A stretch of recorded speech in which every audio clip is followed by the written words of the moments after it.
তো দেশে ইসলাম কায়েম করবেন কি দিয়ে? সারা পৃথিবীতে মাত্র দুইজন মানুষ, ইব্রাহিম আলাইহিস সালাম আর তার স্ত্রী, আর কেউ নেই। বউ আটকা পড়ল, ক্ষমতা দিয়ে বের করতে পারলেন না। ফেরাউন ডুবে গেল, মুসা আলাইহিস সালাম চলে গেলেন। রাজ সিংহাসন ফাঁকা, দখল করে কাজ চালু করলেই তো হয়।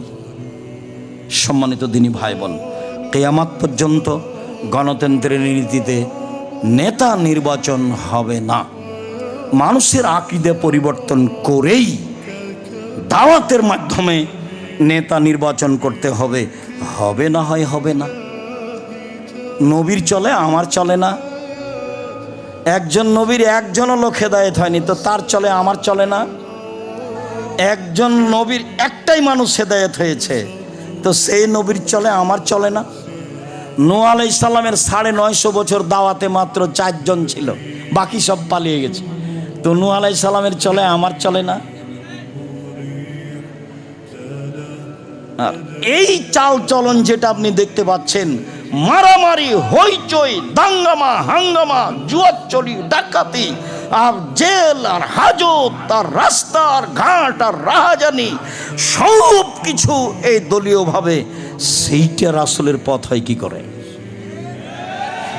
যা দিয়ে শত্রুতা শিখা যায়, যা দিয়ে মারামারি শিখা যায়, যা দিয়ে আচরণ খারাপ হয়ে যায়, যা দিয়ে মানুষকে জেল হাজতে দেওয়া যায়, যা দিয়ে মানুষের বুকের উপরে চড়ে মানুষকে জবে করে দেওয়া যায়, সেই নীতি আবার রাসূলের নীতি হয়।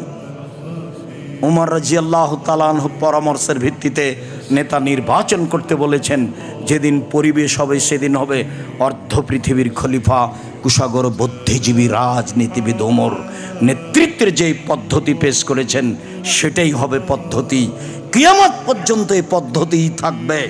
মানুষ সেটা গ্রহণ করতে পারুক আর না পারুক তাতে আসে যায় না। মানুষের উপরে এই জিম্মেদারি দেওয়া হয়নি যে রাসূলের পদ্ধতি ব্যতীত তুমি তোমার পদ্ধতিতে নেতা নির্বাচন করো।